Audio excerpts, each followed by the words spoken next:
Folks, welcome back to the iHealth channel, the Fit and Fab channel, iHealth Radio, of course, with your host, Hurricane H. New day, new show.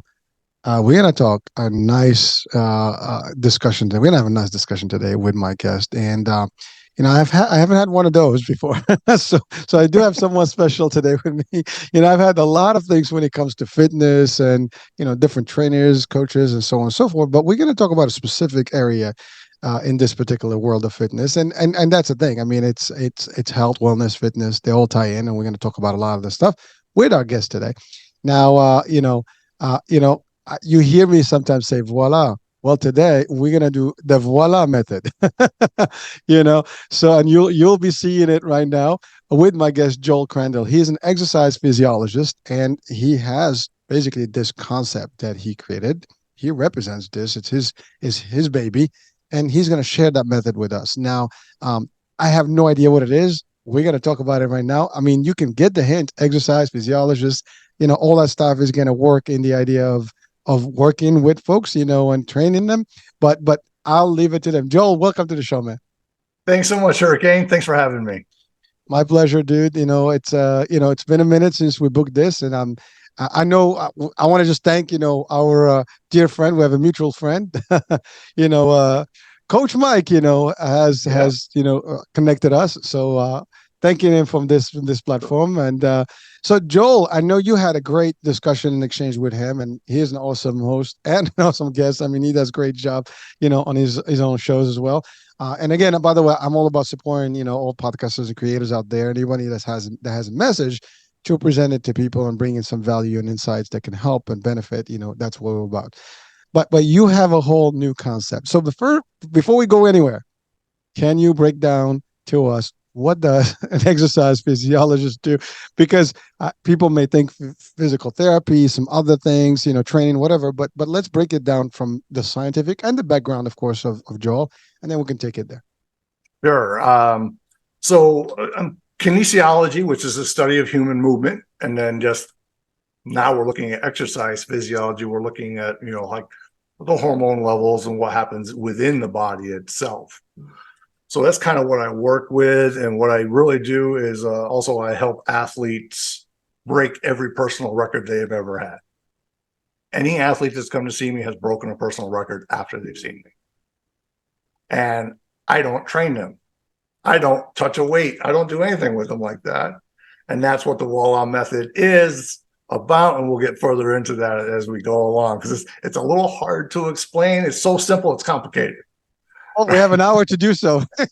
So we gotta All we right. gotta we gotta dissect it into. We gotta get a deep dive. We gotta cut the anatomy and see what that voila method looks like. You know. So again, this is beyond. This is like you helping people kind of basically become better, whatever they do Mhm. in terms of their training and fitness, and ultimately they can achieve things. Now, just hearing you saying that, and I mean, anybody watching or listening right now, if you're into it, you want to break that record, right? You want to be on the next level. Yeah. And certainly this is definitely something that like eureka moment, voila, we have someone that can help us there. I'm gonna throw in Yeah. that voila every now and then. So I I'm love just it. warning you people. So Joel, so let's by your background in terms of your I guess expertise, what is your history in terms of like doing this? I mean, I'm not sure if this is a new thing that you do or you've been doing it It, since, this is yeah, your basically business. it's a simple question, but it's a complicated question again, Hurricane, and the fact that, you know, I found some old papers and stuff that I'd written on an old computer years ago, and I didn't realize I was writing about voila until I started doing what I do. I'm like, oh my God, I've been doing this for years. I just didn't know it. So it's been fantastic. So really, voila has many different layers to it, but the biggest thing that I want to try and get across here is so everybody talks about the head and the heart. I'm like, those are great. You have to have those in alignment. So what we do with voila is you got your head, your heart, and your soul, and you will realign those. Find out why you love to lift weights again. It's amazing, Hurricane, how many trainers hate working out. They've gotten over it. All right. And they train people all day long, and they're like, oh man, do I have time to train myself? Or they're not able to train themselves the way they want to. So what I do is I get people back into alignment and also figuring out why they love to do what they do. Most people come from a place of anger, or I got to prove this person wrong. Nothing wrong with that. It's fine. But it only works to a certain point. If you don't have that passion and that drive, you're not going to get any further because you need that hatred coming at you in order to succeed. And you shouldn't have to have that. You should have that love and that passion behind why you're doing what you do. Also, Joel, this is not necessarily just for trainers. I mean, I think that works for everyone. I mean, everybody is at a point or another, do whatever they're doing, they have that feeling, and same. And I mean, ideally, we should all be in that moment where we align, everything, mind, body, and soul together. I mean, if we do that, and by the way, it's a topic that comes over and over in most of the shows.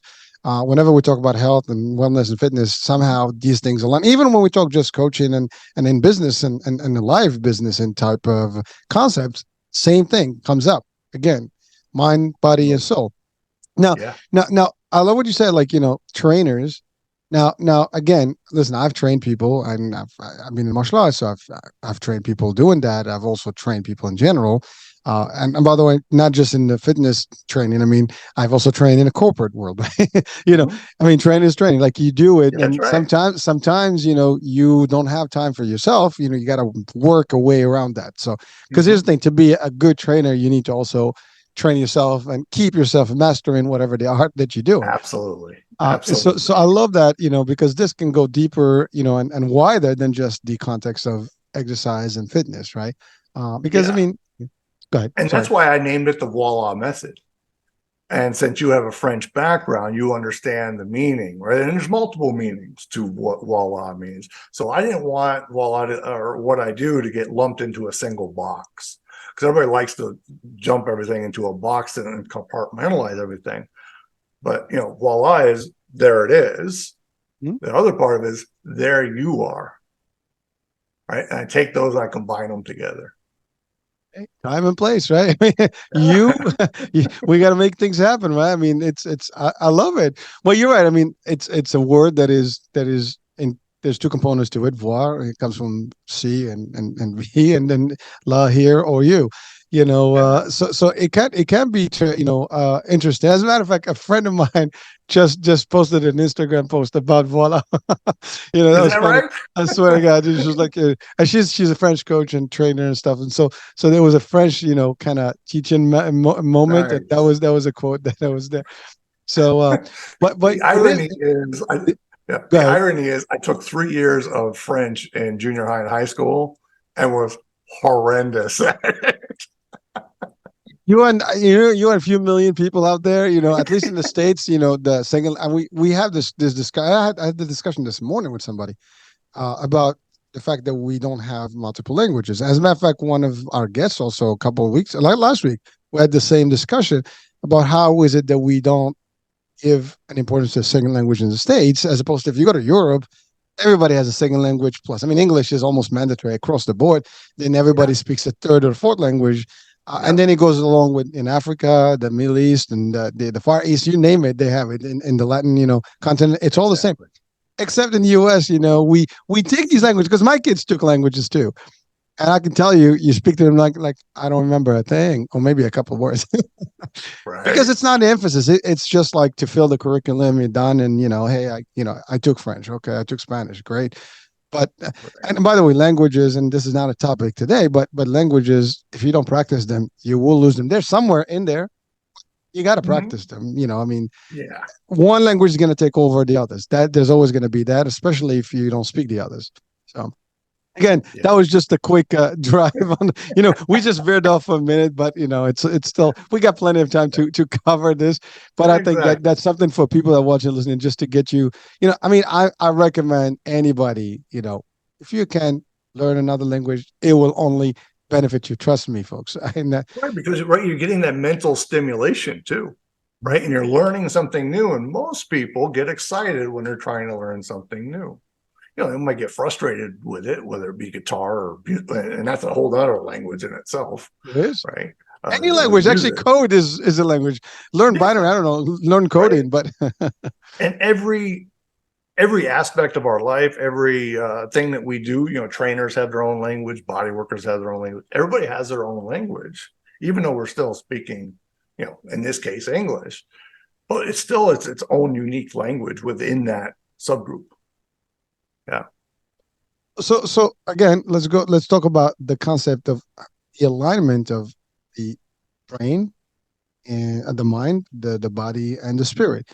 How does that work? How do you, I mean, what is your strategy? Like, I come to you right now, you know, first of all, who are your clients? I mean, just to clarify for people, because they can be a lot as far as I know, at least as far as I can see.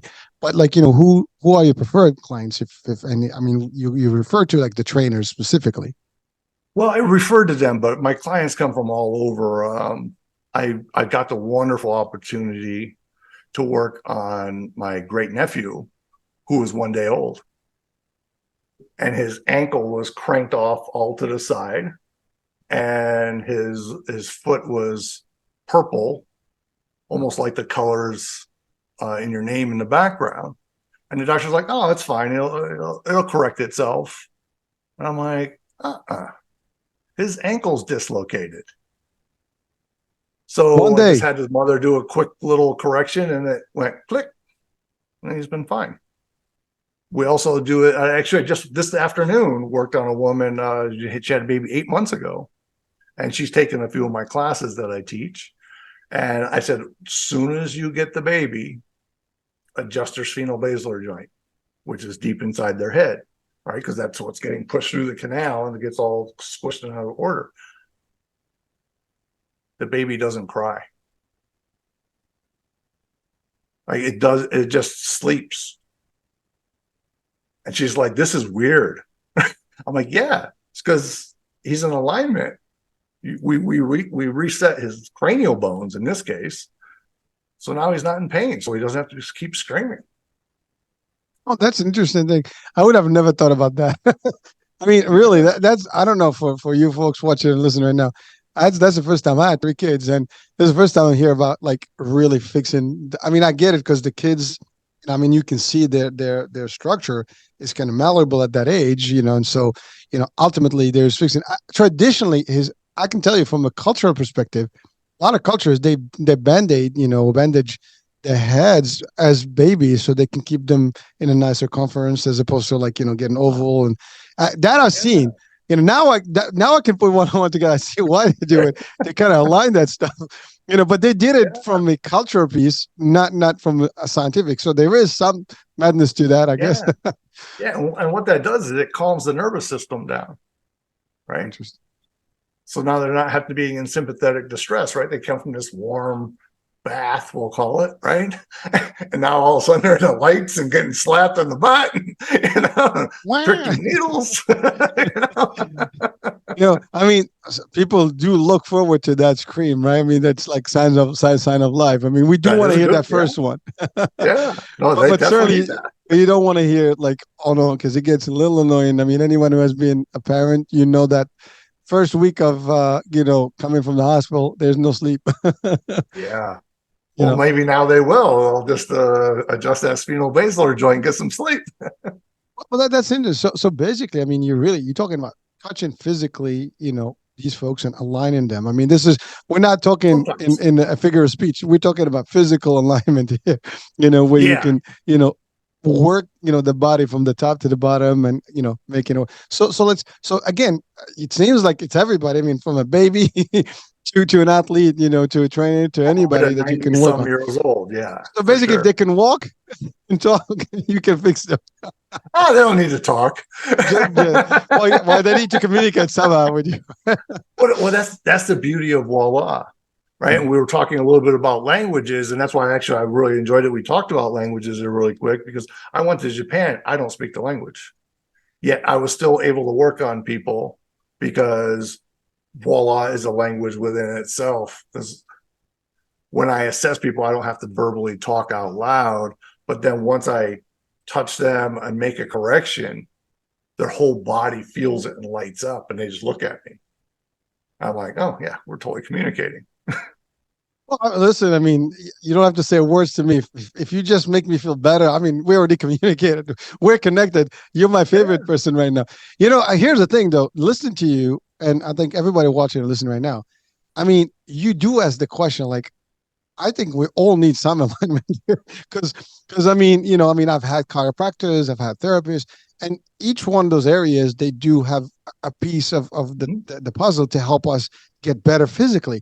But what you're saying here, it sounds like any one of us at any given point, from the beginning to the end, we're probably going to need somebody to work on our body to fix some of these defects, I would say. But now these defects are not necessarily from the birth. They could be also from our posture, from our behaviors, from our training, and so on and so forth. By the way, I had a friend we at the gym who was having serious pain problems from the neck, and he's been to, I don't know how many specialists to try to figure out, and they eventually you need surgery and stuff.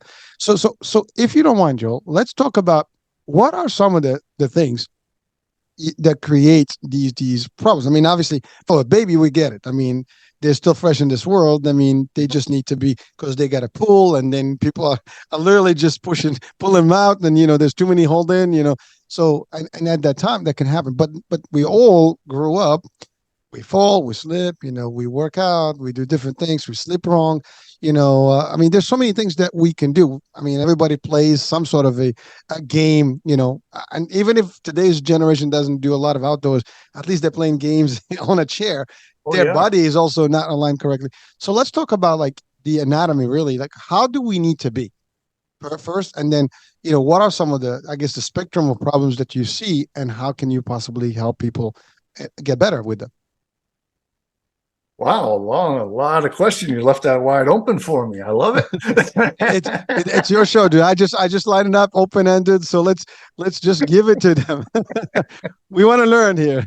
Yeah. So we talk in Voila about getting the body back in balance or back in harmony.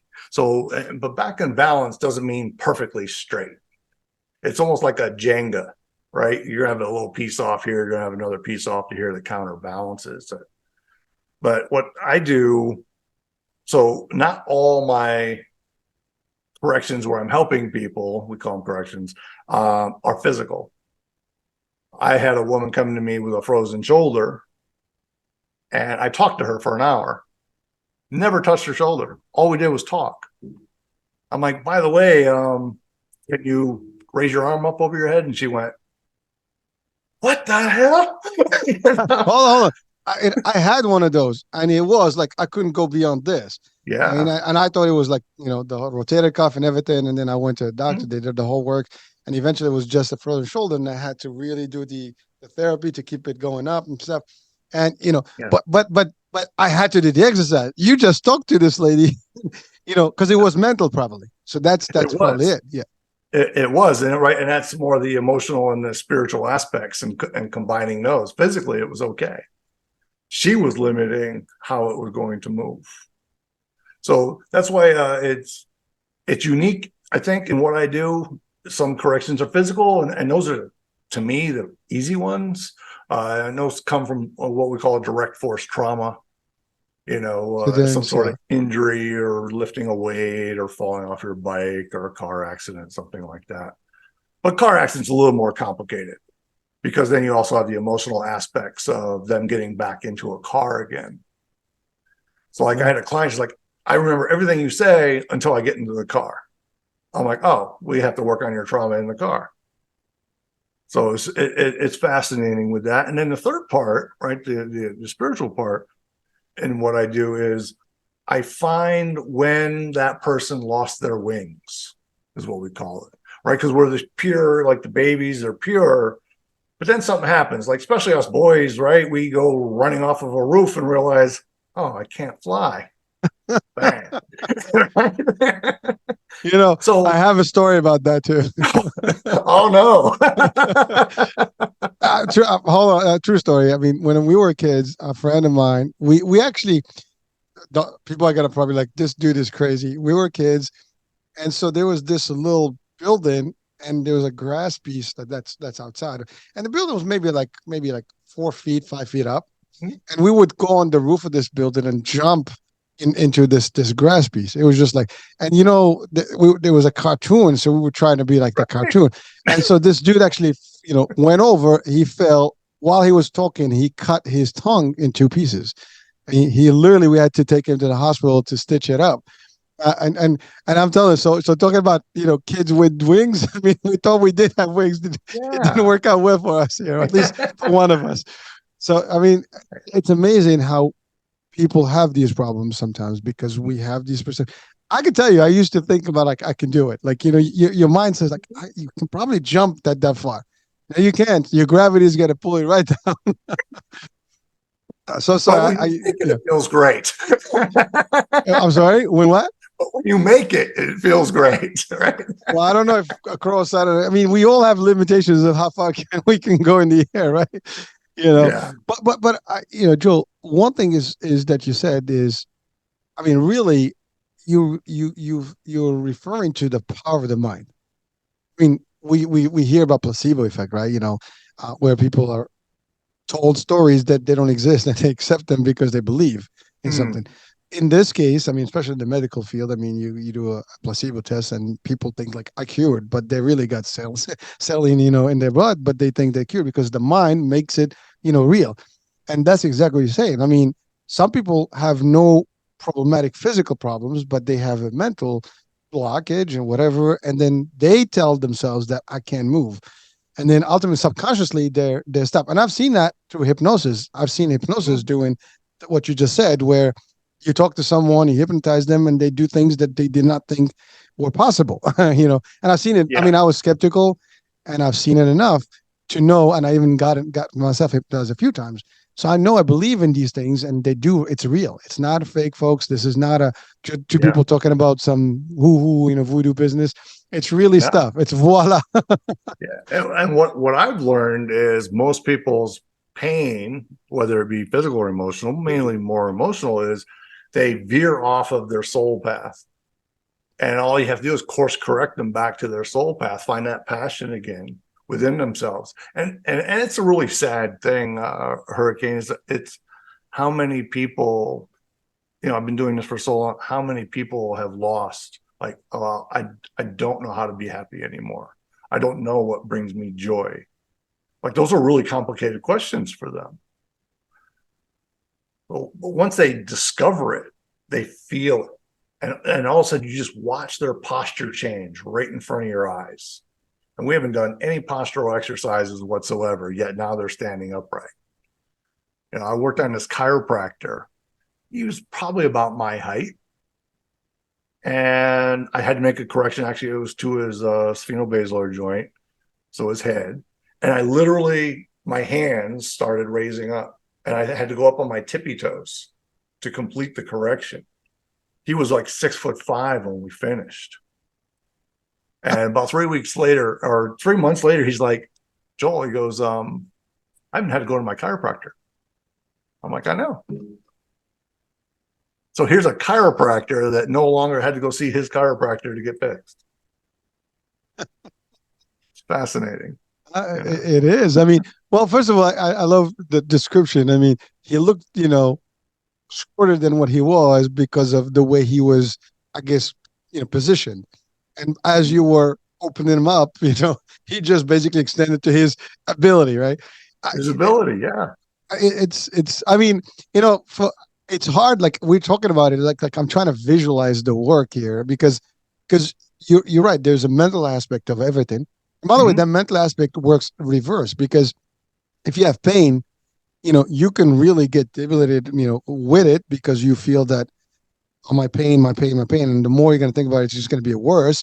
Or you can just like, there is no pain, or at least you're going to force your body to almost ignore it. And it does work to a degree. It does dissipate some of the pain. I use that. Well, I mean, there's a point, there's a threshold where you can. I mean, your body's going to just, no, you need to do something, right? But there is a level. That's where sometimes some people have a higher threshold for pain than others because they can control a level of acceptance than some don't. And, it's just what it is. That's actually a physiological response of the body, right? It's called the gate theory.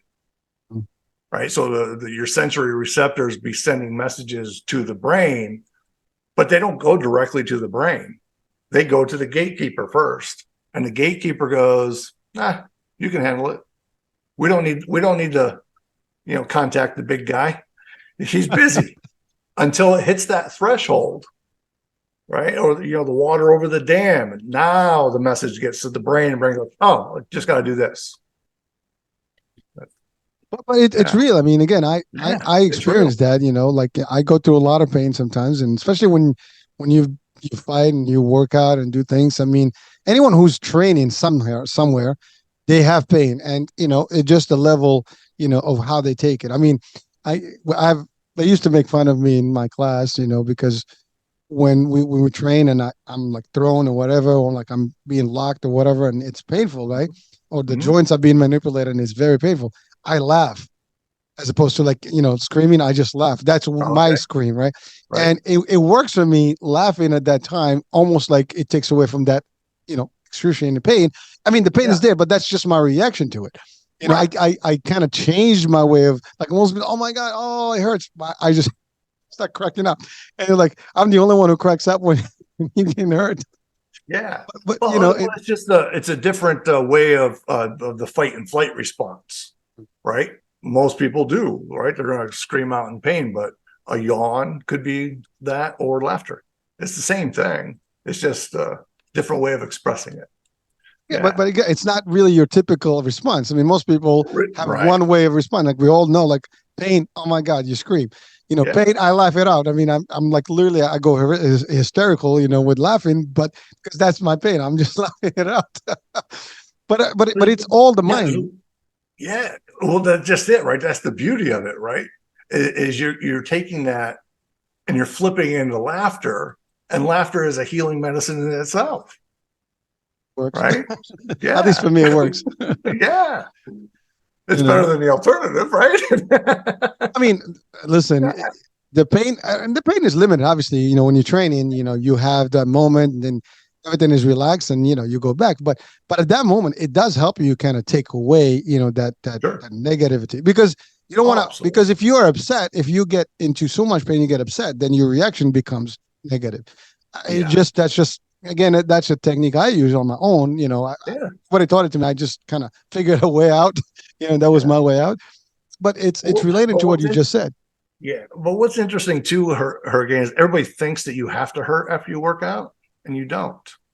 So we've had VOILA practitioners set up at marathons, and they'll set up at the end, and people will come hobbling over to their tent.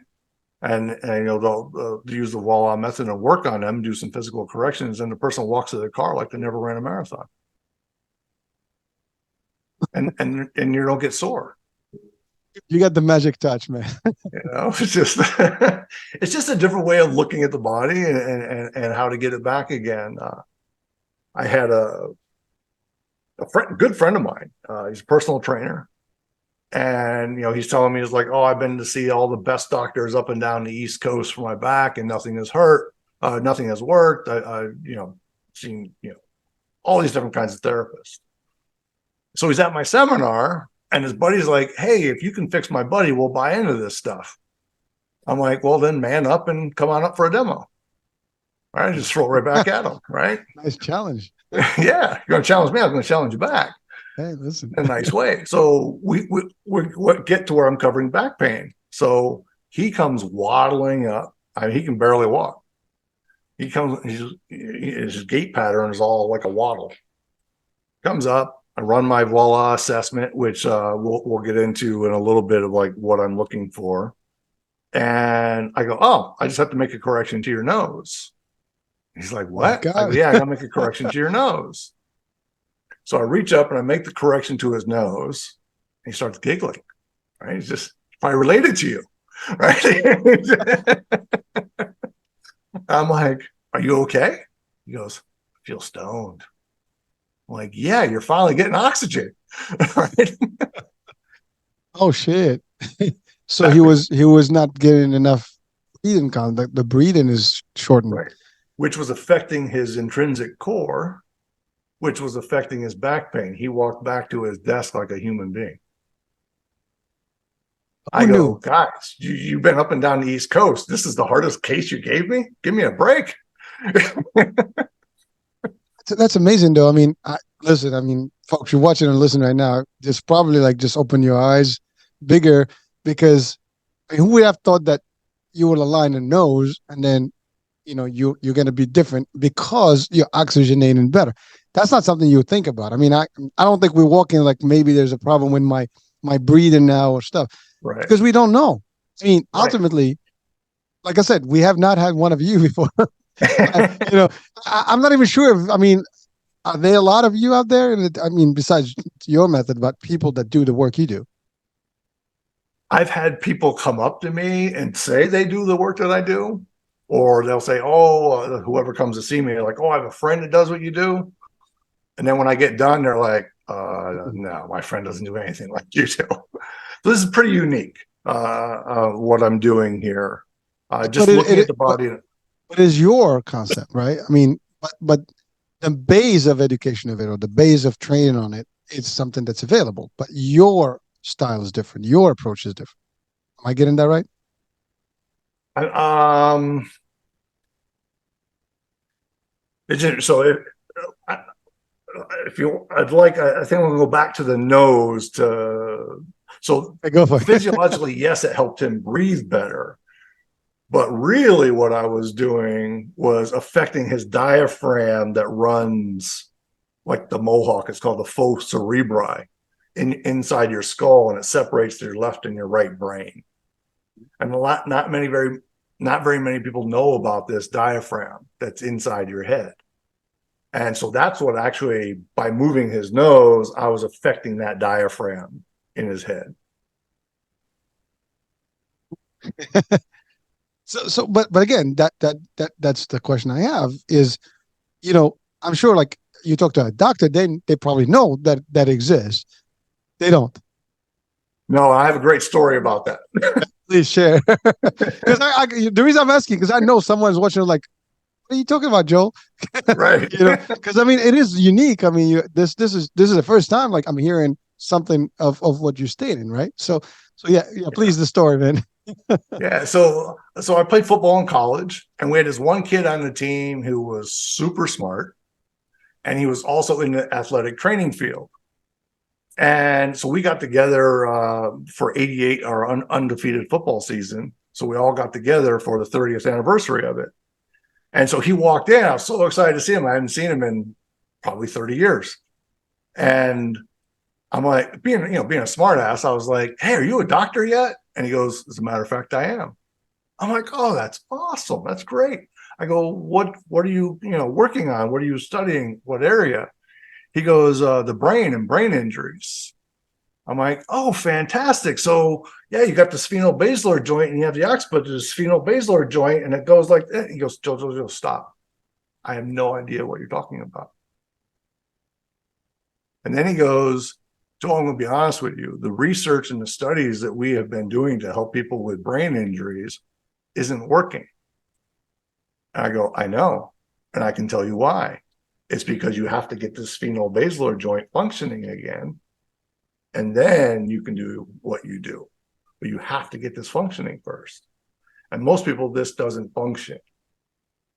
And what stops it from functioning? Many different things." So we're going back to your original question. So it could be a physical trauma. It could be, maybe there's a bone that's out of alignment. It could be anywhere in the body. You never know where it is that could be affecting this movement. Your eyes could be off as far as your vision. Also, how you perceive information or what you're seeing, and also what your perception of what you're seeing affects this. So this is like the gyroscope, which is basically what flies the plane, is the gyroscope. That's how they figure out where they're going. Well, we have one inside our head. And so that's mainly what I work with, but I work with other joints in the body as well. But this is the most important one for that very fact is now you get the sympathetic nervous system to calm down. You get them out of that fight and flight. Now the body can rest and digest and heal. Right. That's always my first question after I work on somebody. How did you sleep? It's all I care about. how did you sleep after I worked on you? And most people have had the most deep sleep they've ever had. So you're bringing them back into that, again, going back to that soul level, you're bringing them back and you're showing them what peace is. Because no one knows what that is. They talk about it, but they've never felt it. They don't know what it is to be in that safe space. And what's really interesting with that hurricane, that scares some people. For some Well, it is reason, scary. peace scares people. Yeah. So why is it scary for you? Well, no. I'm saying, well, think about it, right? You live your life not feeling it, not knowing. You talk about it, as you said, but here you touch them, and they have this whole new experience. I mean, Right. some people may say, again, it's magic. It's something different. It's not science, right? I mean, people believe whatever they want to believe, right? Mm-hmm. But the minute that it becomes kind of like, I've been all over the place and no one was able to fix me, and you just did the magic touch, and then like all of a sudden I can sleep. I have no pain. I can breathe better. I'm walking like I'm 20 years old. That can make a very different story on people's mind. I mean, it can throw a little bit of a flip on somebody quickly. It does. It does. It disrupts them a little bit, and that's why I get a lot of pushback from like people in the body working world or trainers. It's almost, I don't know. Trainers typically get threatened. I'm like, dude, I'm not even interested in training your client. You do that aspect. I'm just going to get them back into a space where you can train them again, right? And I'm going to increase their performance. You go ahead and do all the exercises you want. Just realize most of the exercises that you're giving this person is making them in pain. And I'll tell them which ones are doing that for their client. Ooh, that's why they don't like. Yeah. So you're pointing out everything that they're doing that is off. Well, so that's an important question, because I have to say, I mean, I've been in training, and in gyms, and I mean, literally since I was a kid, I've been in gyms, and whether it's just weight gyms and things, or even like the martial arts. But there's different schools of thoughts and today, I mean, even in the States and in different modalities of working out, and I've had so many coaches and fitness systems, on interviews. And, there's different certifications, there's different this, there's different that. And everybody's got, you talk to one person, they say this works. You talk to another one, this works. Everybody knows that their stuff is what works. Yet, I mean, these are all different ways of doing things. But we can all be making mistakes. And, when you point the finger and you say, like, well, this is what's causing this. Oh, it can't be. I mean, that's sometimes how we react. I mean, that's just natural response. Well, but that's not what I'm doing. I'm not pointing the finger because I don't know until Know that, but they perceive it. right. But what I do is I tell them the why, and so when someone says, "Hey, can I go back into working out?" Well, that's too general of a question for me. I need to know what is it that you're going to do for your workout. I need to know what exercises you're going to do for the workout, and I'll say, "Nope, you can't do that one. Yes, you can do that one, but you got to wait 3 days." This one here you can't do for about 2 weeks. So this is what I do, because you wait for the body to get ready to do that movement again, right? And so when people like body workers or trainers, whatever, like, oh, you have to do this because this is what works. I don't do that at all. Someone comes to me and like, can you help me? I say, I don't know, but I would love to find out what is going on. Right. So I come from this place of curiosity. I never tell the client what's going on with them until I'm done working on them. And then I can find the 1 or 2 or 3 things that are affecting their alignment mentally, physically, and spiritually. So now I know you mentioned assessment, right? So you meet with someone, you obviously have a series of questions you ask, you kind of determine like what exercise they do, what movements, what tools they use. I mean, using dumbbells versus, for example, a machine could be a different thing, right? Can do different things. And even a different trainer can do something different for you or show you a movement. I mean, and we see this all the time. Like some people say you don't do this, some people do that. And you'll have 2 different versions of the same thing. And sometimes they're both correct, but we just don't know what the aftermath of that, that movement and whether it's going to have a negative impact eventually on your movement or pain, whatever. And that's exactly what's happening. I mean, I've seen, trainers, doing things wrong personally. Well, yeah. But they know better. I mean, they're certified. That's what they do. who am I to tell them? You know, again, I got old enough to realize that sometimes you just let it be. You don't argue. I mean, if I can give advice, I give it. I'm not. Again, you have enough experience, but you're not an expert. In terms of what people are looking for. They want today. They talk to you. What kind of certificate do you have? What kind of school did you go to? What makes you the expert on this? Those are the things, and that's really where it gets that line. I don't cross. But really, I've seen that happen when you know that this is not gonna do, and especially at the gym, you see people doing some movement, bro.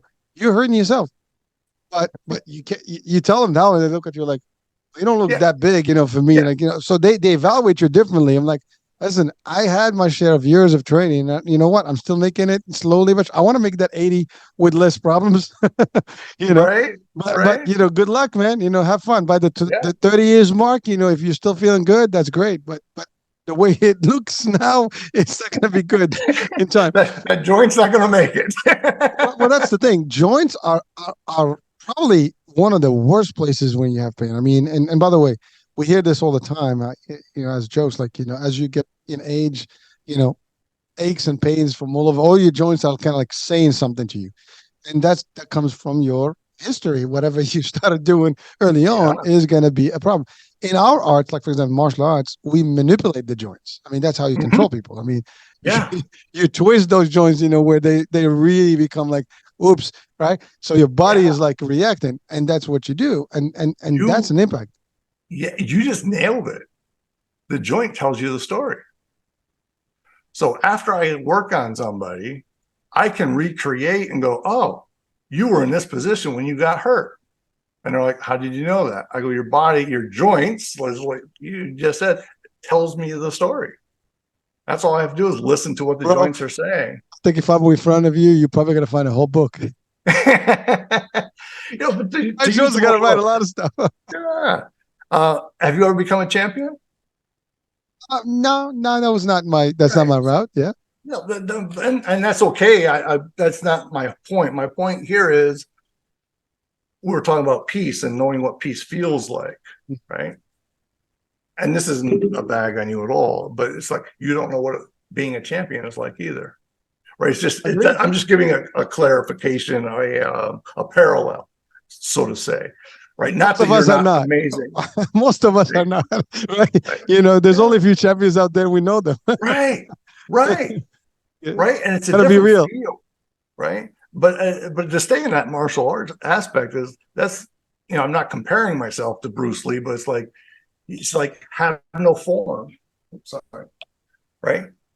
Because if I know what form you're doing, I know exactly what to do to counter it. But if you right, it's the what it ends up hurting you is the one you don't see, right? The one you're not expecting, right? So in the martial arts world, it's kind of the way you look at it. So if you keep seeing the nail, you're going to hit it with a hammer until you realize there's another way to put the nail in without a hammer. So that's kind of what I do. Well, again, I mean, it's so intriguing. I mean, your work because you know it's not chiropractic work. You're not manipulating the spine and the stuff. You work in the joints, and again, I again in therapy they do all those movements like body movements or like limb movements and things, to But what you're talking about is a complete different approach. I mean, first of all, the mental piece. I mean, there are people that go to therapists because a lot of people sometimes they have the physical, I guess. Looks and feels of a problem, a medical problem or condition, but really there is no actual physical medical condition. It's all mental. And that's been proven. I mean, we hear stories and we know of these stories that are real, where people were only once they get to the mental status, and they fix that, and then the pain goes. And you just do that. So you combine that concept in your method. So the first thing Yeah. is you assess. I walk to you, you ask questions, you look at certain things specifically, right? Do you Yeah. I actually look touch at the person? so what I look at are the keystones in the body. That's the biggest thing I look at. And so we have different keystones in different areas of our life. Like we have one in our head, we have one in our chest, we have one in our pelvis, and we have one in our feet. We have one in our wrists. So what I do is instead of talking to I call them worker bees, the muscles, They really don't give you a whole lot of information, right? If I want real good information, I'm going to go to somebody that's really good. That's the boss, right? So if I want to learn about your martial art, I'm not going to go read in a book about martial arts. No, I'm going to come talk to Hurricane. I'm like, hey, Hurricane, can you show me this? Well, that's what I do is I work with the bosses, the boss joints per se that we have. And they're literally in each zone of our body. And you just realign those. Some people like to call it magic, but magic usually doesn't last very long. And I show where my clients 4 months later, they're still having no pain. Like I have a picture of my dad, his hand is all swollen from arthritis. I spent like 30 seconds and I made a little correction to his joint. I got to meet up with him 4 months later and his joint looks totally fine still. Ooh, I mean, it sounds exciting. People watching right now, they want to talk to you, man, because you got the touch, man. You touch them and it's gone. But again, this is not magic as a joke. It's No. real. By the way, like what you said about the joints and like the different levels that we have. I mean, I never thought that we might have, what you're talking about something in the head. I mean, like, we think the head is a bone and there's some chewy matter in there. That's it. And you have some veins, some neurons. That's what we think about a brain, right? Hey, You don't think there's some joint business that is working magic there. You talked about the nose and how it connected to the brain. I mean, I know there's a whole what is it, chiasma, whatever I forgot the name is, which is oh, the those optic nerves. chiasm. The Yeah. chiasma, yeah, whatever. Good. So Good. those yeah, that tells you that my biology was in French. So chiasma, we call it chiasma, but that was it. So those are those exchanges, like where everything gets behind the Yeah. nose, and that's where it crosses to the hemispheres. So I remember those, but joints that are, I mean, I know joints are in my hands, my legs, maybe the hips. Right. We hear those like my hip joints, my knees, but you don't know like there's more to this, and your chest. I mean, you don't think that. I mean, we have a diaphragm here. I get it. That's the Right. separation, but like you're talking about stuff that anatomically speaking is there. We just don't pay mind to it, and we definitely don't associate pain to it. I think that's really Right. the problem, because we Right. think pain is the bones, is the muscles aching, tears, and this and the other, but not Right. really. So inflammation, does Mm-hmm. that affect really? That's really one of the indicators. So Since you mentioned that, at least in the example yeah. of arthritis. Yeah. So inflammation is just a symptom, right? Something caused that inflammation to happen. So what I look for is what caused that inflammation to happen. I'll address that, and then the inflammation is gone. You trace it back basically. So I come to you, you see something that doesn't look good. So I'm going to give you an example. I mean, like there's that, I forgot the name of it now, the heel pain, that those needles in the heels. Of the Um, dry needling, oh, there's I or forgot the acupuncture. medical. No, no, no, not the needle and not the Oh, acupuncture. I mean, there's like, an actual diagnosis for people that stand a lot or oh, the do exercise. PRP injections. No, no, just like No. how the foot, the foot, the heel of the foot. There's Yeah. sometimes people with pain they can't walk because they have Oh, the stuff plantar in. fasciitis. Sorry. That's Yeah. it. That's it. Plantar Yeah. fascia. Sorry. That's the term I was. That's the term I was looking. So that's actually supposed to be an inflammation, but the source of it, again, see, that's exactly where we are all confused. I mean, we don't know. I mean, majority of us don't have an idea. We just hear, like, you go to the doctor, they tell you have this. But Mm-hmm. that's the other thing that I think that is a challenge for us today, is that you have a diagnosis, but you want to go to the source of where that problem is. I mean, the diagnosis only tell you what you have. How did it get there? I mean, it's like you Exactly. have diabetes. Okay, well, what happened to get to diabetes? Right? We did a lot of Right. bad things. Is your pancreas, working? You're getting a lot of sugars. Is it, Right. inherited? All these things. Is your Absolutely. lifestyle bad? And that's just an example. But same thing. Like everything that we do will lead to a certain problem and a diagnosis. But Yeah. we just need to, the root cause analysis basically is getting us the facts, and then we can do this. That's what you do. Absolutely. But really, so you have inflammation, you see it, or at least someone refers to an inflammation, they come to you, then you have this part, the other part. I mean, there's 3, 4 part, of the body that you're going to go and work on. That's going to take away that particular pain from that area. So basically, if it's facial, it's the head. Yeah. And I'm really I'm gonna use your line. I'm gonna ask you for permission to use your line that the joints talk to you. The joints tell you the No, story. please feel free, man. Right? Because I had this a good friend of mine.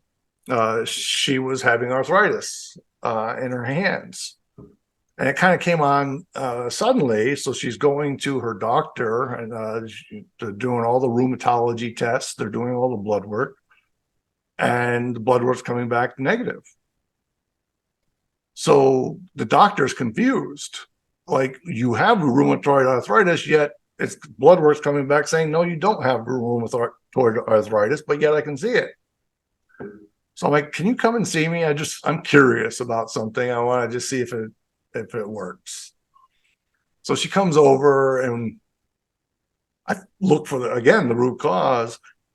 Her mother fell leaving her house on, I can't remember if it was New Year's Eve or Christmas Eve a few years ago, and broke her arm. Well, the daughter was feeling bad for her mom that wasn't able to do everything. So she started taking on all of mom's emotions. So again, I just talked with her. 2 days later, she sends me a message. She goes, I don't know. I don't know what you did, but my arthritis is gone. But that's an interesting, thing that she, by default, because of she felt at fault, she basically took the burden of that. That was her way of dealing with reacting to the not helping or not being able to help. I want to talk to you every day because, man, you've just put that in such simple English. That's awesome. I'm a simple man. I gotta break it down for me. I dummy it down, keep it like I like Kiss. Keep it super simple. That was brilliant. That was brilliant. Yeah. But really, I mean, again, this goes back to we humans are such a phenomenal creation, and we always, like, when you talk science, sometimes science may not have all the answers. Science is one big piece, but there is some things that are beyond.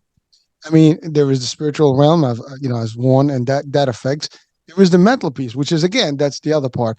So there's the physical, there is the mental, there is the spiritual. All these things connected make who we really are.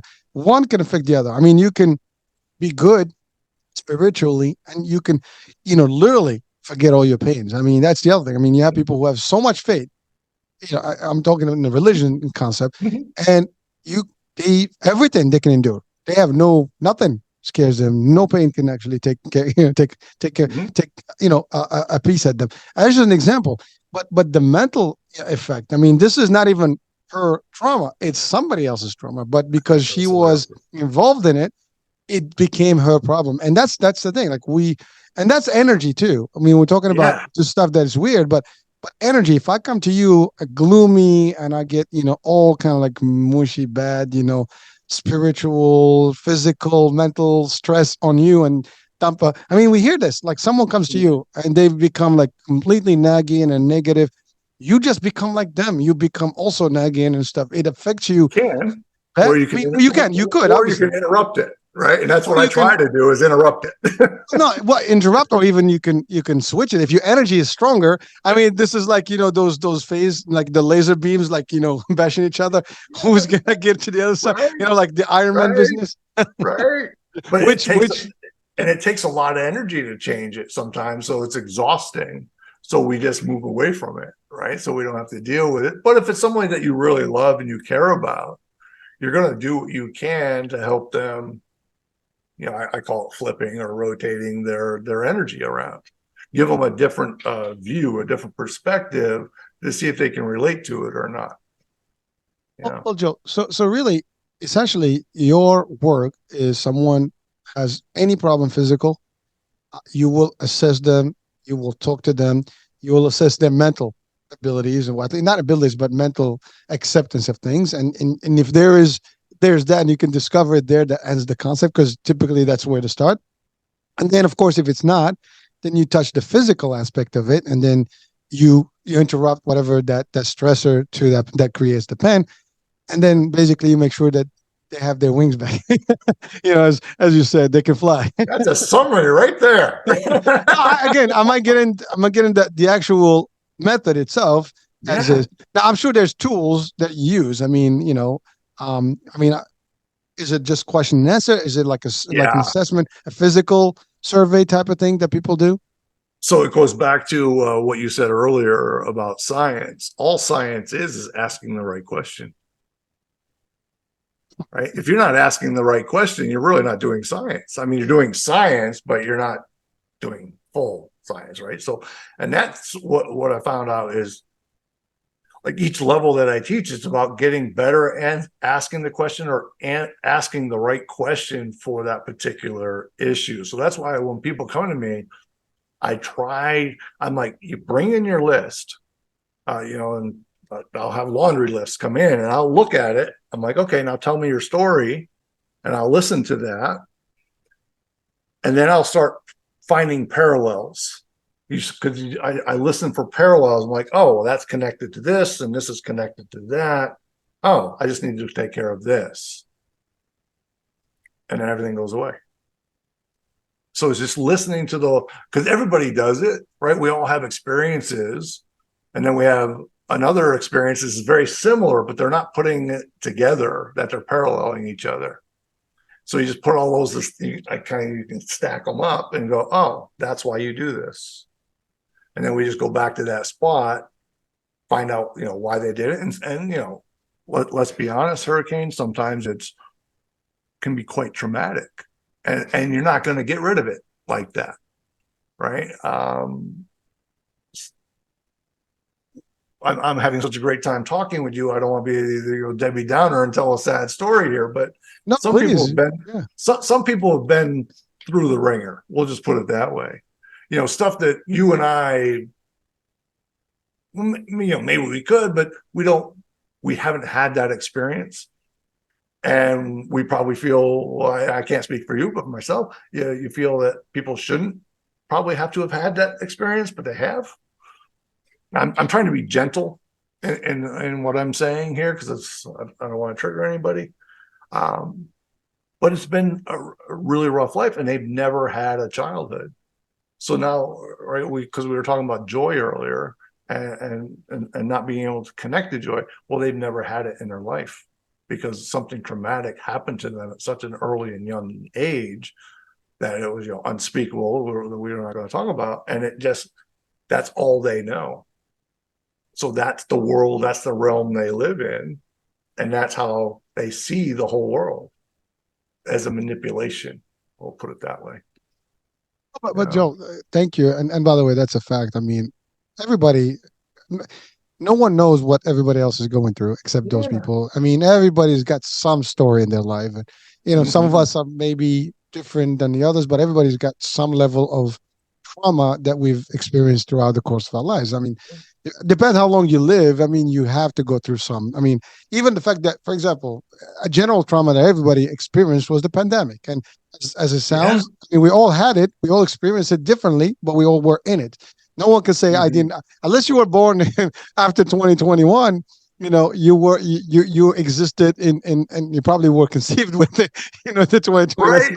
Right. So somehow you're still subjected to it. But the fact is, it has been real, and it affected everybody.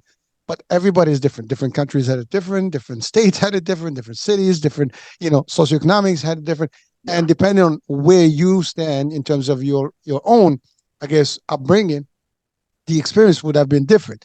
And by the way, you're right. Some folks may have a very difficult childhood because of abuse, because of a lot of things, and it is very real, folks. It's not a joke. We know these stories.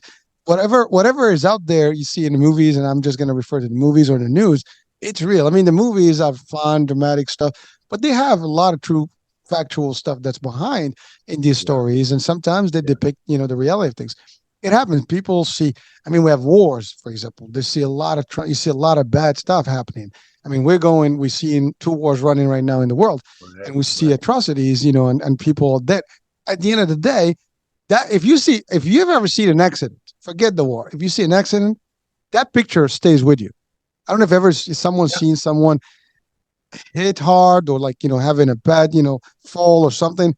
It stays in your mind. Yeah, you plug it in someone, you close it in a locker somewhere, but it's there with you. That's always there. And before you know it, you see some situation, you are more aware because you've seen that experience. If you fall once, you're going to be very careful about where you fell and how you're going to walk again.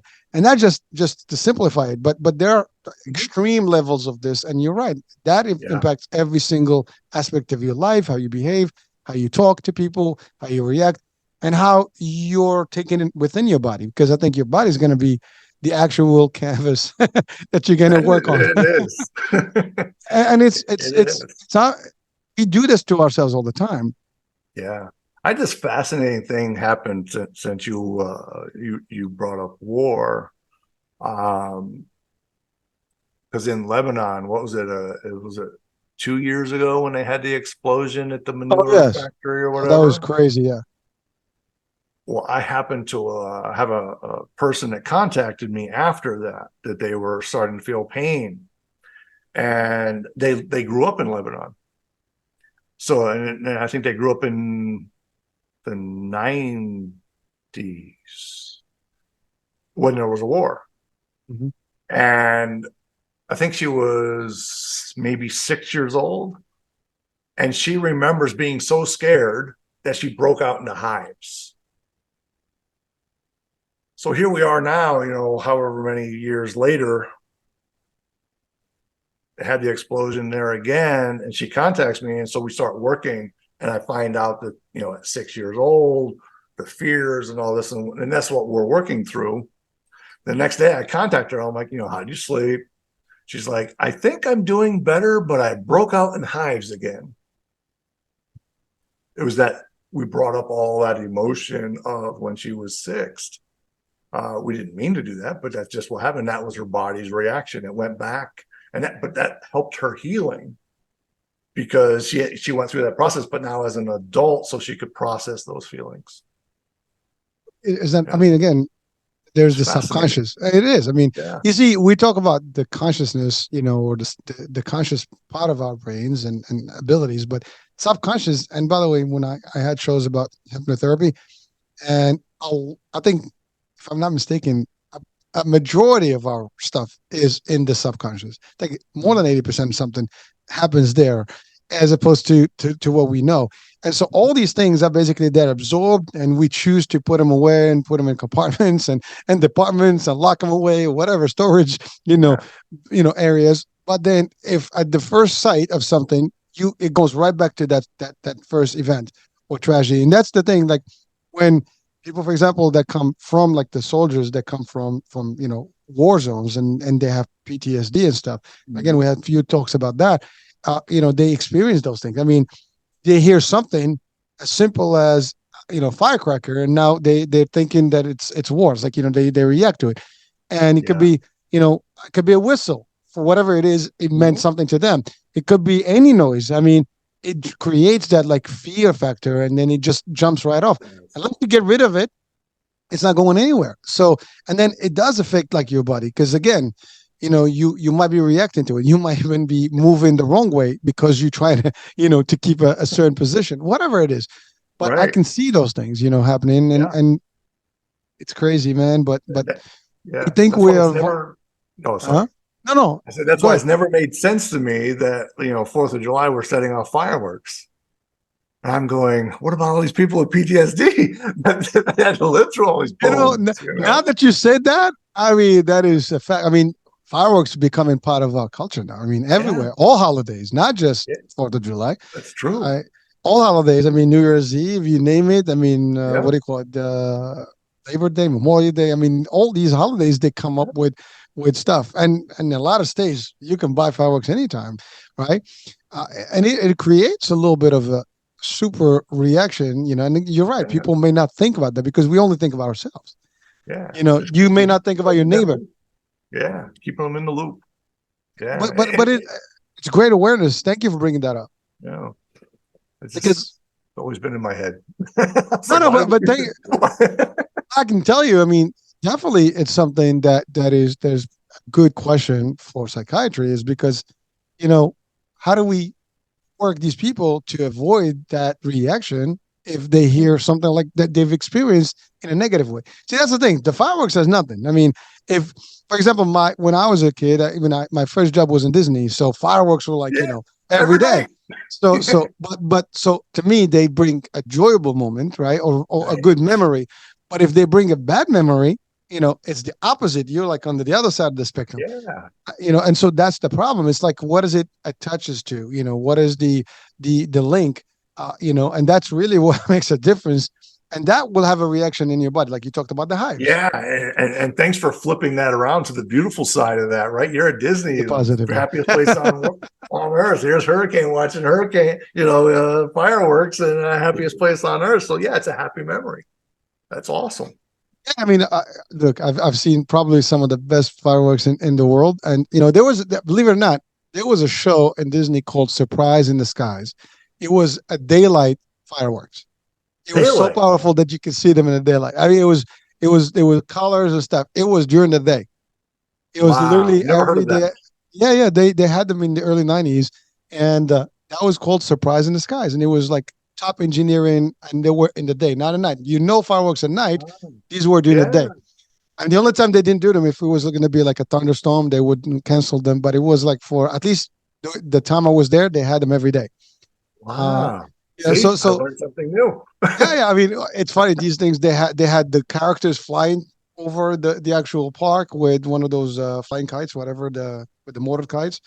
And so it was just an amazing show. It was like a 20-minute Wow. show with fireworks and colors and laser. It was just amazing. So, but again, I Awesome. mean, again, we're trying to keep the positivity, but folks, every single thing attaches to a memory, good or bad, it will come back to you, and that's all there is. So Joel, you are the one that can help people heal. Now, I know you said something that you train. Uh-huh. So are you training experts to do the work, or are you training people just to do things on themselves? Yeah. So my chiropractor that buddy there that I was telling you about the groove in front of me. You extended it. Uh, he when I was very in the beginning of putting this together, he goes, Joel, he goes, it's awesome that if you can do this, is it duplicatable? I'm like, that's a great point. So that's what I do now is I teach seminars to train people how to do what I do because I'm only one man and I can only get to so many people. And my goal is to help the world and change the world in the way they look at body work. I can't do it on my own. I finally learned that lesson, right? I need some help. So I try to You train can other be people, everywhere. right? Can't be everywhere. So and that's important for audiences. I mean, by the way, we have a worldwide audience, which means this concept can be taught anywhere. Anywhere. And anybody that's willing to learn the skills, and I mean, I'm assuming there's a certification that comes along. So basically, as the Along the VOILA way. method. Yeah. Yeah. Along the way after so it's broken down into 5 different levels. So level 1's more like the physical aspects. Level 2, we start touching on the emotional aspects. Then like 3 and 4, we're getting more into like how it's affecting us, kind of what we've been talking about just now. And then level 5 is working with the spiritual aspect. Just one thing I want to share with your audience here is, there's so many people out there now that are calling themselves shaman. They take a weekend course or, they go see a spiritual teacher and then now they think they're a spiritual teacher. It doesn't work that way. It's serious business. You got to know what you're doing. This is not something you just play with. I've had so many people come to me after a spiritual teacher has worked on them and they're glazed, and I have to like bring them back into reality again. And it's like it's not something that you mess with. You really gotta, we can have fun, we can laugh with it, but it's really serious business when it comes down to it. because it really can affect people in a lot of different ways. And I'm just kind of laughing at myself right now because I'm seeing my Harry Potter scar popping up here. I know. I do find myself. I scratched myself with my glasses the other day. Listen, I've been there. It sucks. It's not the worst one. Like you're never gonna allow someone to do it, but you do it to yourself. Right? But hey, listen, we're human, right? That's right. Yeah. And the other beauty thing too, though, that I really try to get across, Hurricane, is, I have my experiences and things that I work with. You're gonna, have a greater experience in another field, martial arts, though my ex-girlfriend was number 3 in the world.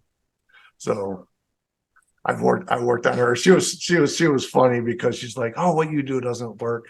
Can you help me? I can't move my hand today." And I'll do something to her. And she's like, "Yeah, okay." She's a believer. She's a true believer. Yeah.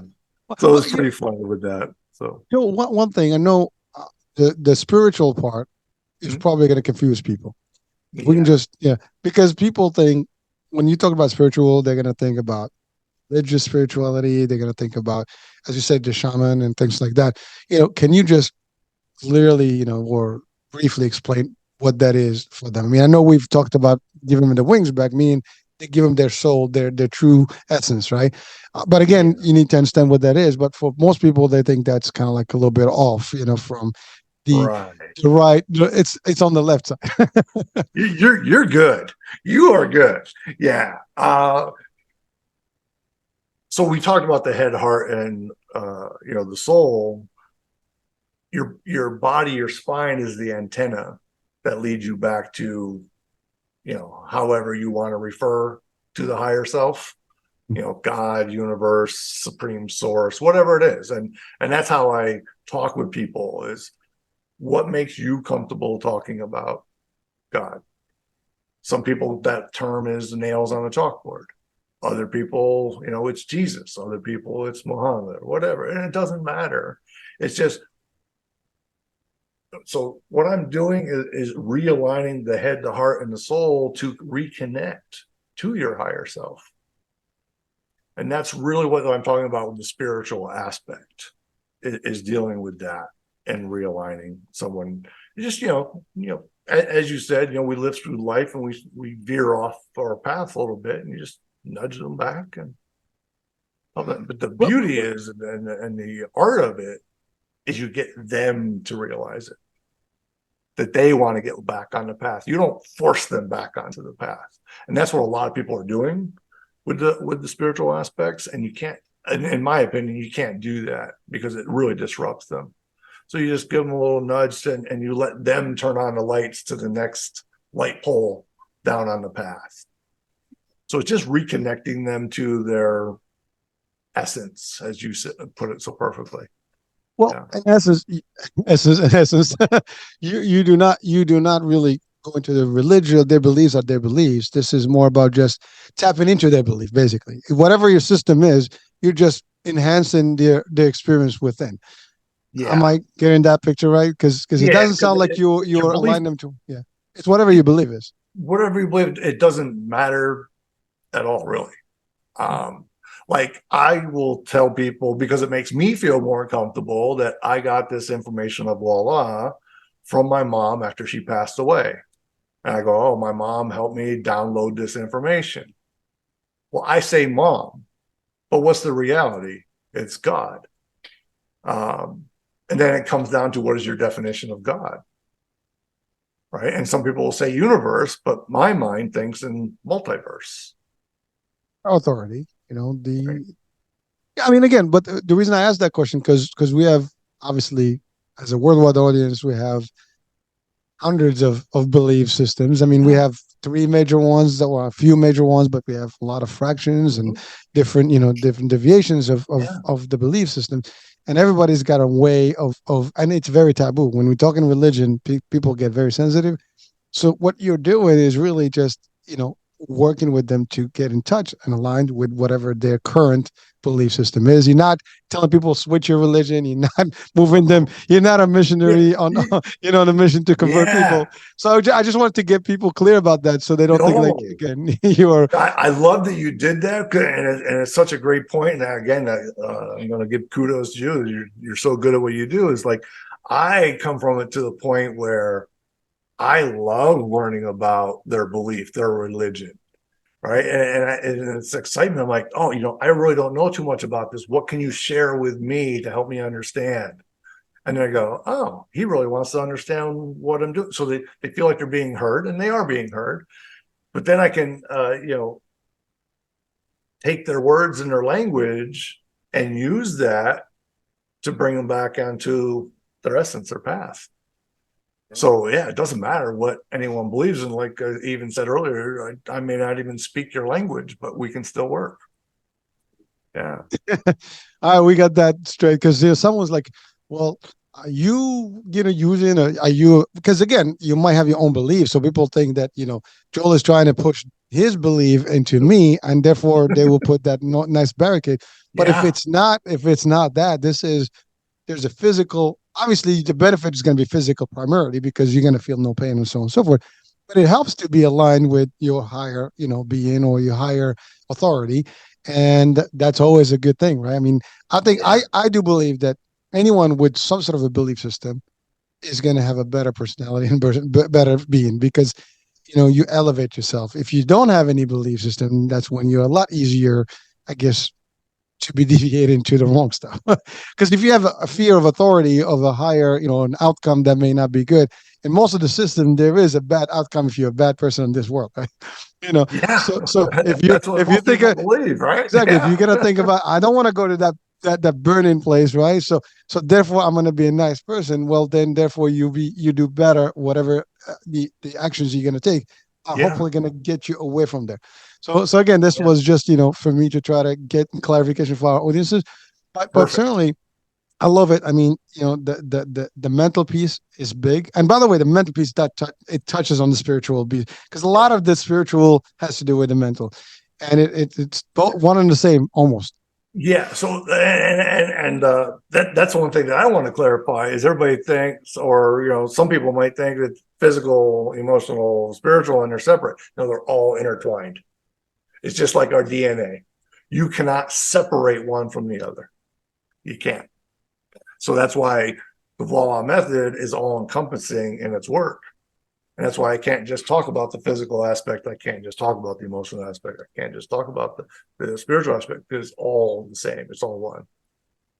And again, if we look at historically and all the successes in the world, you know, they all people have similar traits and they do all these things. They work their physical, they work their mental, they're stronger mentally, they're strong physically, and they do have a belief system. And some people may have, for the regular religion, they might be, agnostic, whatever, but that's their belief system in a way, and that makes that third component for them. But either way, to your point, we can call it whatever it is. There's still, I mean, that's a whole debate and a whole show on its own.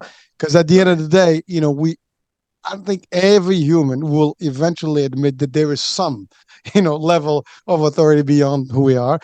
And if they don't, then that's fine too. I mean, I always say this: we gotta live. We're gonna go. It will be a pity if there is nothing there, because I'd love to hope that there is more to this life because it is a very short life, and so hopefully we have an extension. I do believe personally that is. I mean, Yeah. it's not a secret. I'm Muslim. I believe in as an Islamic faith, and so I do believe there is a hereafter, and there's a whole different world out there that's Right. hopefully good, and that we do have a punishment mode out there too if we don't do good. So I try, and that's what keeps me motivated about positivity and doing good. Yeah. But that's me. But there are people with various backgrounds, and each one of them, we all share the same. At the end of the day, we all have the same. Right. We fight. I mean, that's the thing. Like that's amazing. Like, we all arguing and having these things, yet we all are made from the same components. Right. It is what it is. But sometimes it's amazing. It really Yeah. is. Well, listen, Joel. It's I. So now someone wants to join your courses. They can do it through your website, and Yeah. VOILAmethod.com. Yeah, and we have different seminars throughout the country. We're trying to set up in Brazil at the moment. We're trying to set one up there. We're trying to set one up in Australia. So if anybody out there is in those areas that wants to, we already have a host in Brazil. It's all set up. We just got to get the word out for everybody there. It'll be in Sao Paulo, I believe. Yeah. And now for the actual work, direct work, like to get fixed, to get fixed. Oh, do yeah. you travel to places? I mean, I'm not sure where you're located in the States. Yeah, so I'm in Los Angeles currently, but I might be moving to Tennessee shortly. But it doesn't matter where I am because, as we say in Voila, we can work anytime, any place, anywhere. And a lot of Like my you move in, sessions, or it's remote. so most of my sessions now are remote. So So most of it's done sitting right here, like you and I talking. And what you I can can give do me if it's a instructions. physical, Yeah. oh yeah, what I'll do is I'll talk you through how to do it. Yeah, Well, there you go. So there's no excuse. no There's no. excuse. Yeah. Now, how many sessions does it take for someone to get fixed? it, For lack of better words. Yeah, it's like I said, the guy that was going up and down the East Coast for years with his back pain, it took him 10 minutes. But if you want to go deeper into different things, then it's going to take a little bit longer. But I had one guy came to me with chronic back pain, and at the second session, he goes, I'm 98% better. I go, then we have a lot of work to do. I want to get that last 2%. And we finished up with the third session. He got off the table and he goes, I don't need to see you anymore. I go, I agree. You don't. You're done. But but what's interesting with that hurricane is a lot of people don't believe, like body workers don't believe you can get somebody better that quickly. Well, that's a false fallacy. It's like that's what you've been taught.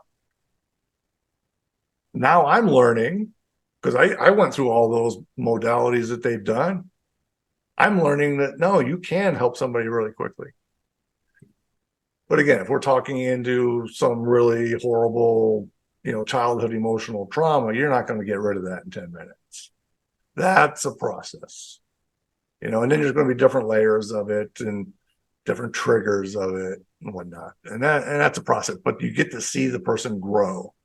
So it's so amazing. I know we're almost out of time, so I won't go into that story, but No, your story is always good if you have a minute. I mean, I can hear a story. I think our audiences would love that. Well, so this woman, she had some really bad emotional trauma as a kid. I'm going to try and make this quick. And she came to my class, and she's sitting on a Bosu ball, and she's bouncing up and down. And we're talking about the sympathetic and the parasympathetic nervous systems. And I think I called on her for something. She's like, no, I'm fine. I'm fine. And then somebody threw out the R word that I'm not going to say because it's not my audience. And the woman went flying out of the room into the bathroom. So she thought she was fine. We all saw that she wasn't. And then when that woman said that word, boom, she was gone. So she decided to work with me, and we've been going for about 2 years, once a month, and I give her homework to do every month. Well, this last month, she went through a breakup. She went through some other emotional trauma and having to move. And it was so beautiful to hear her tell that story. And I know that sounds weird, Hurricane, but she was telling me that story without the anger and as like an adult instead of the child. Coming from that child's perspective and that's how she's always lived. And now she's talking to me and I can hear the adult in her. And I'm just sitting over here and I'm just like clapping for her. And the beauty is we've been working together for a couple of years. She understood exactly what I was doing. And she understood exactly why I was doing it, because she was hearing herself as the adult telling me that story. And it was one of the most beautiful things. A completely changed person. She's gone. That old person, or that old, I guess, story of memory is gone. She's a new person. Yeah. You changed her. I like to say she changed Change her, herself. Yeah. Well, you right? helped her change. Yes. She'll give me some credit, but I just pointed a few things out. You did the hard work. Well, You Joe, did the hard work. that's an important piece because nothing can be done if we don't have the will to make it happen. I mean, Absolutely. as a person, you can go whether you want to train, you want to learn. If I'm not putting my 200% in and being completely willing, able, ready, and committed, there is nothing that's going to happen. So the Right. work is really on us. I mean, you're going to give us the tools, but again, like everybody else, you can give equal tools to everyone. Some will thrive more than others because Yeah. these people are willing to make, the investment. Not everybody does. And that's actually a point that I always make in all our shows whenever we talk about something like this. At the end of the day, it doesn't matter who you listen to, who you're in front. If you're not going to be part of it, you're not going to get the. And then that's the thing. Sometimes, oh, it didn't work for me. Well, did you do that? Like, I mean, we hear it in fitness all the time. I'm not losing weight. Are you doing it correctly? Well, I go home, I eat at night, I do get my cookies, I Yeah. do stuff. Well, that's not what you're basically taking everything we give you and you dump it into like water in the sand. I mean, it's not going to get you Yep. any results. To get results, you need to stick with the program. I mean, Yeah. so And you the got to do work the has to work. be done. Exactly. Yeah. I had this woman came in, she had tennis elbow, and she was wearing all the, supports and bands and stuff for her elbow. And I'm start talking to her, and I'm like, there's something going on. It's a male. It's not your husband. And she goes, I have a stepson and I've been having difficulty with him. I'm like, yeah, that's what's in your elbow. So I got her full range of motion in her hand and her elbow. She's like, oh my God, that was great. I'm sleeping great. And then about 4 days later, she's like, oh my God, my elbow started killing me again. I had to wear my braces again and all this. And she goes, Joel, I'm sorry, but it didn't work. I said, so that's okay, but don't you want to address the blow up that you had with your stepson this morning? And she looked at me and she goes, how did you know? I go, because your elbow's hurting. The I mean, next yeah, day, she sends me a message. She goes, my elbow doesn't hurt because she hadn't that's her addressed the reaction. issue That's yet. her reaction. Yeah. Wow. Yeah.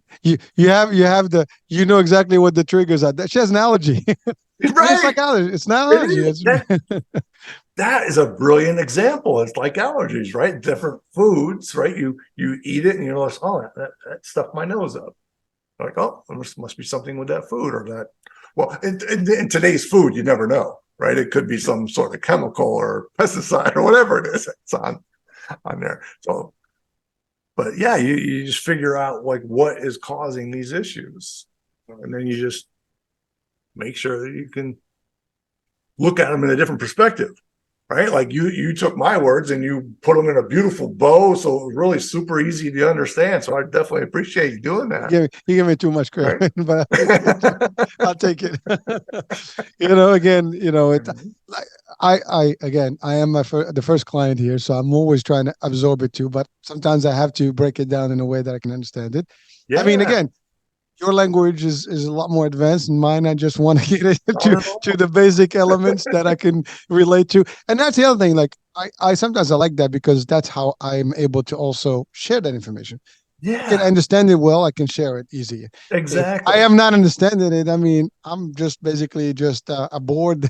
It's going to reflect all that stuff back to you. I'm not absorbing it. So, Right, right, and that's really what Voila is all about. Is we call active listening. It's not just being there, sitting there, being a board and having an ear. That's not listening.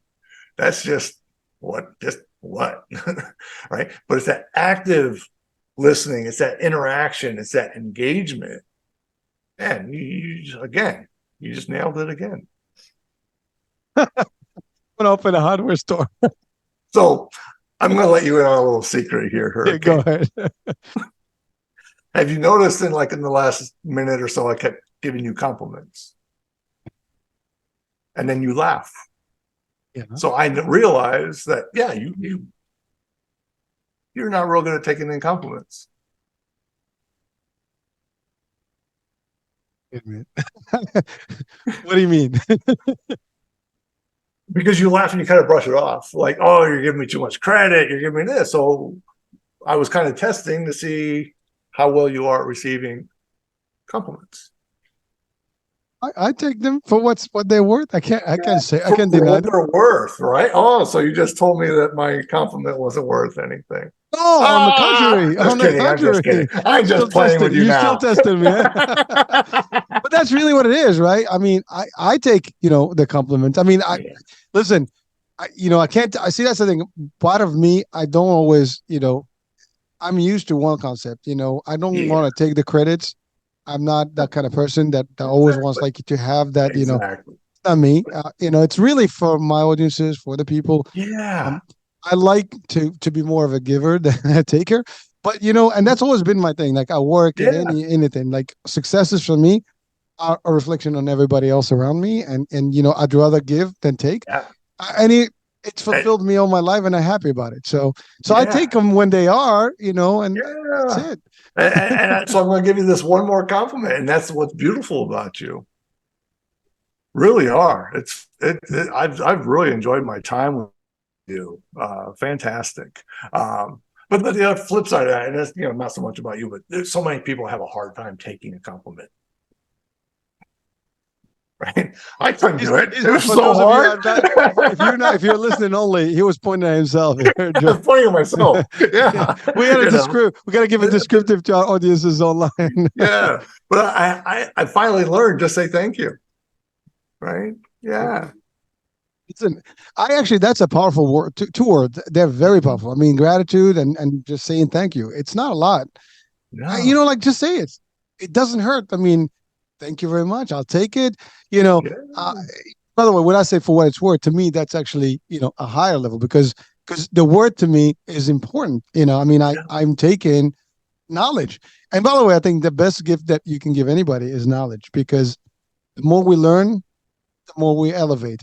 As a matter of fact, our tagline is really time to evolve. We need to evolve to the next level, and you can only evolve through enlightenment and education and learning. Yes. So Yes. every session to me, I call these like my little, what do you call them? Like professor, sessions or college, Hey.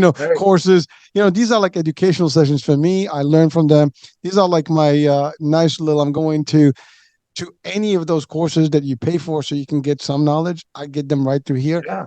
By the way, this is not the only thing. Every podcast that's out there, or most of the podcasts out there, is from experts and great talent that is actually sharing real value that they usually get paid to actually give. And you get it, on a talk show, in a very similar way and less aggravating. You don't have to pay much for it to learn from it. And even if you extract a couple of things from a show, there's always things that you can apply in life. If you take one or two things from this particular opportunity with Joel, you're gonna win something. I mean, even just thinking about it will make a Yeah. difference in your mind. Yeah. And it's so funny because what we say with Voila too is you are your first and your last client, right? So with Voila, you can actually work on yourself. But also, what I say is I learn from every client I work on. That's why I can't tell you this is what you need to do, this is what you need to do, because I am learning you. Then we can figure out what's going on to help you. Well, again, That's the only way I can do it is learn. it's correct. And by the way, that's right. I mean, coming from the sales world, and in sales, that's exactly what we do. We assess, we ask questions, we survey. We want to make sure we get all the questions that may be later on, important, pertinent, and so we get all the information, so we'll be able to help and assist better. And that's really what a diagnosis is, and an assessment is. You want to know to be able to deliver. If I give you half of this story, you only can help me based on what I give you.